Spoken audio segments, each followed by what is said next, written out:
Welcome to Athar's Garage. In this video, I'll be working on the Kyosho Ultima RB7.5 steps 8 through 10. So let's get started. All right, for step 8, we're going to install the side rails. So let's go ahead and get these off the parts tree and trimmed. This looks like the battery stopper, which we're not going to be using, so you can just get rid of that.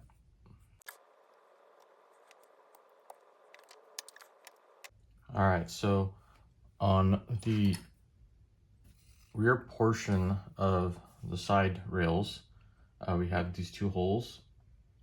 On the outermost hole, we're going to install an M3x8 set screw, and we want it to protrude from the bottom by 2.5 millimeters. So let's go ahead and do that. And I think that's just going to act as a locating pin.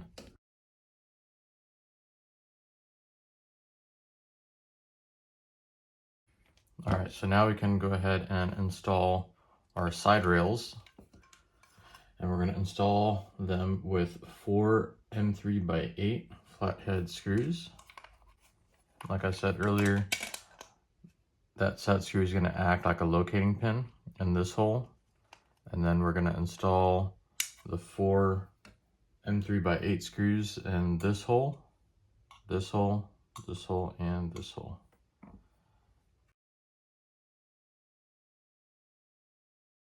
All right, so one interesting thing that I've noticed so far is that the chassis itself is flat.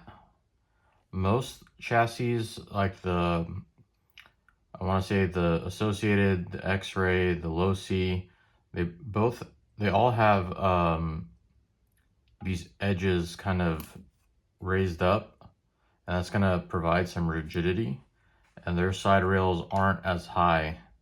But on the Kyosho, the chassis is flat and the side rails are very high. That's probably how they get some of that rigidity. And also I could notice that the plastic is very hard or stiff, so hopefully that's going to provide the stiffness for the chassis. All right, next we can get our shock tower assembled and installed. So we're going to need this portion here, and we need to trim this piece off the bottom, this little nub. This nub is probably just for where they did the injection molding, and then this piece as well.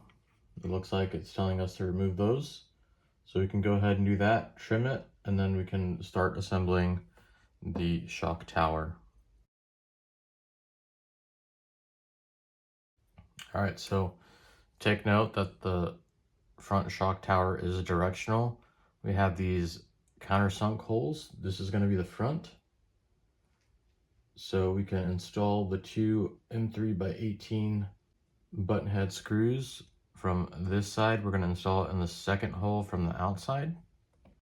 And we're going to install these nuts on there. So what I'm going to do is I'm going to wash this with some brake cleaner, because I will apply some blue Loctite. And I'll wash these nuts as well. So like I said, we're going to install in the second hole from the outside. That's going to be the kit setup. And then I'm going to apply a little bit of blue Loctite and then install the 3mm flange nut. It is a flange and serrated nut, so hopefully it won't back off, but that Loctite should help and prevent it from doing so.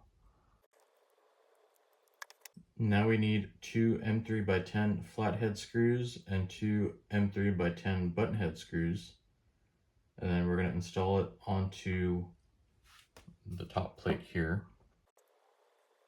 And so the 2 M3x10 flathead screws are going to go in the countersunk holes here and here, and the button head screws are going to install in this hole and this hole. And the corresponding holes are going to be for the flatheads here, and the button heads in these two holes.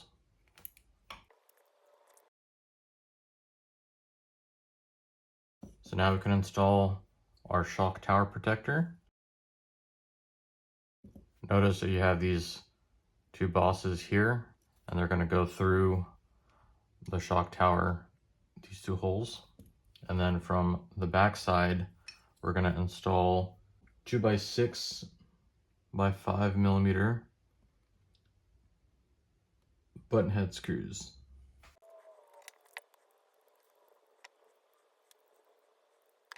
So now this assembly is ready to install onto the chassis.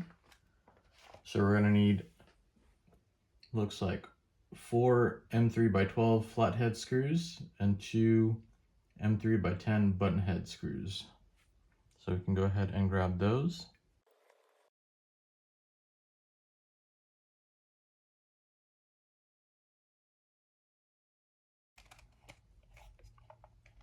Just gonna install like so.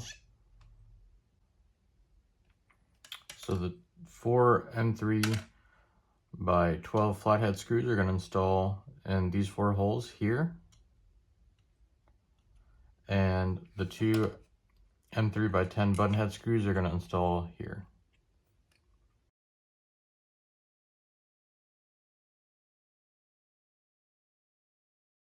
Alright, there we go. So that's it for steps 8 through 10. Thank you for watching. I hope you enjoyed the video. Please like and subscribe if you did. Let me know down in the comments if you have experience with this buggy, any tips or tricks that would be helpful for the community. Thanks again for watching, and I'll see y'all in the next one.